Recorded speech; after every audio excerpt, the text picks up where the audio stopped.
More than 2,000 years ago, the Greek philosopher Democritus first coined the term atom, meaning uncuttable, something you can't split into smaller pieces. If you take a piece of metal and cut it in half, then cut it in half again, and do this over and over again, he figured there must be a smallest piece of metal that cannot be cut any further. And so it must be the fundamental particle of the material, the atom. This search for a deeper understanding of the fundamental nature of matter has brought mankind to the physics of today. And we now have an understanding that the ancient Greeks could not have even dreamed about. So what do we know now that Democritus didn't know? After 2,000 years, we have today the standard model of particle physics, which is like the periodic table of fundamental particles. These are the particles that almost everything in the universe reduces to. But the question is, what really are fundamental particles? Can we say what they're made of? The answer, which may surprise you, is coming up right now.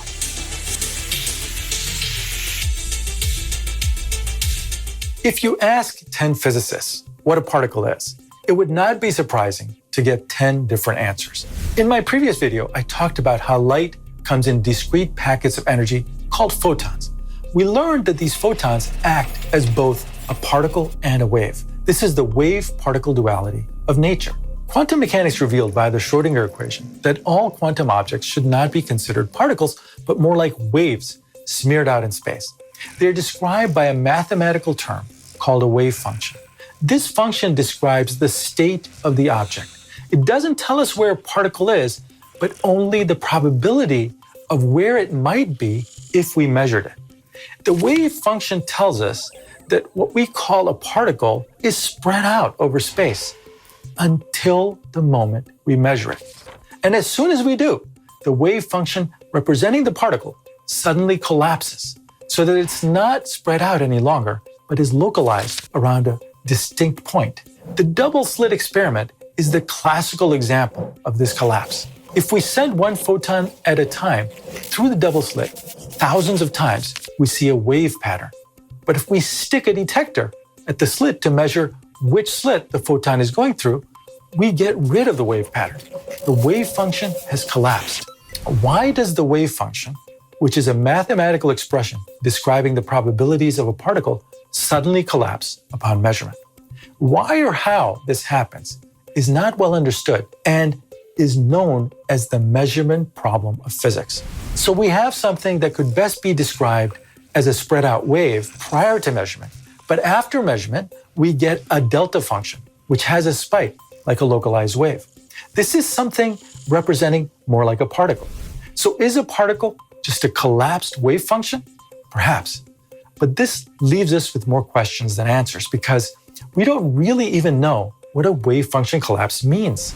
As you might have surmised, it's not that simple to answer the question of what a particle is. And if you ask a physicist, he might just go straight into the math, describing a particle.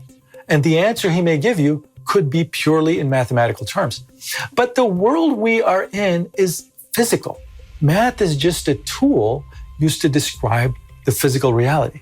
If pushed for something more concrete, some physicists will just tell you that particles are simply those objects that we detect. But these answers are deeply unsatisfying. So let's not do that. And instead, let's look at what the current best description is based on what we know. What we have learned about particles from quantum mechanics is that we can consider photons in terms of a wave packet. This wave packet can be looked at as a kind of particle. And something similar can be done for describing other particles as well. But their wave aspect smears out their properties, like position and momentum. The Schrödinger equation works quite well in describing the wave nature of quantum objects, but it has some limits. It does not account for special relativity. This happens specifically when the velocity is close to the speed of light. In order to account for relativistic effects, space and time have to be treated equally. But if you look at the Schrödinger equation, you'll see that time and space are not treated equally. In the 1930s, scientists realized that one could get an even better formulation of quantum mechanics than what physicists like Schrödinger achieved by considering quantum objects in terms of quantized fields. When this is done, the equations of quantum mechanics could be modified to account for special relativity by treating space and time equally. This led to quantum field theory. In quantum field theory, what we call particles are quantized waves in a field that spreads throughout space-time. The idea of quantized fields was a necessary step in order to describe objects like photons and other fast-moving objects that demand to be treated according to the rules of special relativity, which starts to have a significant effect at or close to the speed of light. Quantum field theory is nothing but a theoretical framework that unites ideas from classical fields, special relativity, and quantum mechanics. The idea is like this. You start with a field, or analogously, picture yourself a calm sea. This is an empty field without any particles. This is our starting point. It may sound a little bit weird, but stay with me here. Imagine that this field or sea stretches throughout all of spacetime. Note that this would be in 3 dimensions, but for visualization purposes, we are representing this in 2 dimensions, like the surface of the ocean. Now imagine that there is a wave in the sea. This is a particle in our field. Then there can be another wave, which represents another particle. In the field, each particle is an excitation of the field, just like a wave in the sea. Because we are considering our particles as waves, if we collide them, the particles collide like waves, just as in the double slit experiment. There is, however, at least one difference between the quantum field and our ocean. Our ocean is not quantum. For our ocean field to be quantum, we have 2 requirements. First, the waves in our sea must have some discrete magnitude, because in quantum mechanics, things have discrete quantizations. This can be represented by the amplitude or height of the wave. Let's say the wave can be 1 meter, 2 meters, 3 meters, and so on. Each meter corresponds to the number of particles in any one place. But there's a second requirement too. A real quantum field is never calm. It always has some minimum energy state. So we will say that the 1 meter wave represents this minimum energy state of the field. The minimum energy of 1 meter is called the vacuum energy. It means that for a real quantum field, empty doesn't mean nothing. There's still something, some minimum energy present. Then each extra meter of amplitude or height is a real particle. Now, the interesting thing about quantum waves is that we can only create taller waves in increments of whole meters. So if we don't have enough energy to add at least 1 meter to the wave, then we won't have any change to the wave at all. In other words, there can be no 1.5 meter or 1.75 meter or even 1.9 meter waves. Only 2 meters, 3 meters, 4 meters, etc. So our quantum field is full of these minimum 1 meter waves, and each extra meter is then a real particle. But we can only create these taller waves if we have enough energy to reach the next meter. If there's not enough energy to reach at least 2 meters, no taller wave is created. The 1 meter waves are from the quantum vacuum. They represent the non-empty minimal state. These quantum waves slosh around, and in some places, there might be momentarily enough energy to create a large 2 meter wave or a particle. But then, almost just as quickly as it's formed, the particle vanishes again in the sea of fluctuations. These are analogous to virtual particles that come in and out of existence all around us, but are undetectable because they last for too short a time. Since virtual particles cannot be directly observed, they only exist mathematically.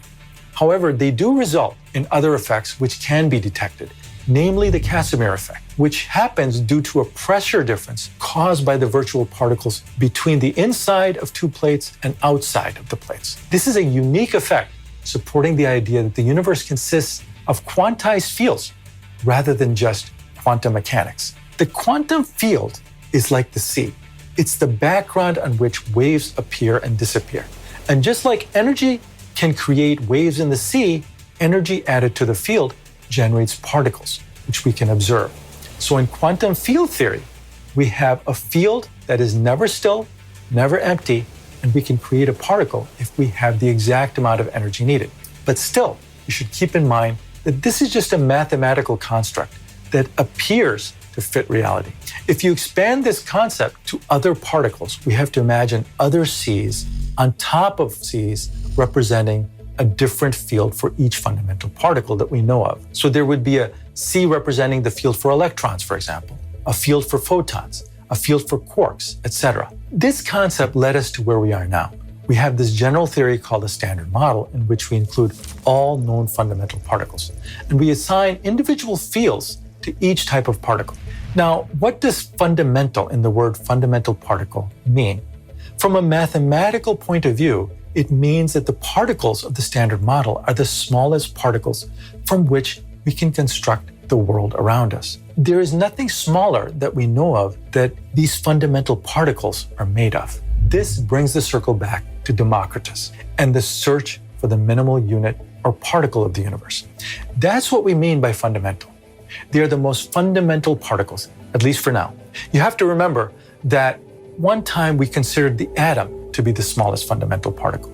Then we discovered the electron and proton, and later even smaller particles like quarks that the proton is made of. So maybe we shouldn't be so confident that we have really reached the ultimate fundamental level. What's more, the word fundamental really doesn't tell us a whole lot about the particle. In fact, we can't even directly detect all these particles. For example, quarks can never be observed as free particles. So these cannot be confirmed with direct observation. And for the particles we can observe, what we really see is an energy signal in our detectors, not the particle itself. So should the definition of a particle be an energy signal in our detectors? Perhaps, but I think we can do a bit better than that. As of now, the best description would be something like this. A fundamental particle is an excitation in a quantum field that is constantly in flux. There are at least as many fields as there are particles in the standard model. Each particle can propagate in its field. The interactions of these fields and exchange of energy results in particle creation and annihilation. Now, we must respect the fact that in the end, this is just what the math is telling us. To really be satisfied and to get at the heart of physics, you need to be able to understand the physical story behind the math. So in this